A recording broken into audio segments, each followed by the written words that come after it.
அதுதான். பக்தா, உன்னைத்தான் இன்றைக்கு நேரடியாக பேச வருகிறேன். நீ இப்போ சிந்தனையிலோ பிரச்சனையிலோ சந்தேகத்திலோ இருக்கலாம். என் வாழ்க்கை எப்போ நல்லதா மாறும், முருகன் எப்போ எனக்கு அருள் தருவார் என்று நீ எண்ணிக்கொண்டிருக்கலாம். இதோ இப்போது நான் சொல்றேன், இன்றைக்குள்ளே உனக்கு நான் ஒரு அடையாளத்தை தரப்போகிறேன். உன் கண்களுக்கு முன்னால் ஒரு பேனர், ஒரு நோட்டீஸ் அல்லது ஒரு புகைப்படம் மூலமாக என் இருப்பை நீ காணப்போகிறாய். அந்த படத்தில் என் உருவம் காட்சியளிக்கும். அது சாதாரணமாக கண்ணில் பட்ட காட்சி இல்ல, அது உனக்கு நான் தரும் உறுதி.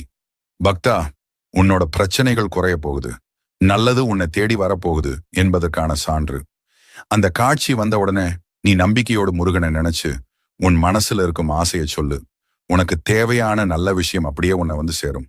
பக்தா, இப்போ நீ என்னோட குரலை கேட்டுக்கொண்டிருக்கிறாய். நாளைக்கு உன் கண்களுக்கு முன்னால் என் படத்தை பார்த்து விடுவாய். அதுதான் என் அருள் அடையாளம். எனவே இந்த சேனலை சப்ஸ்கிரைப் பண்ணுங்க.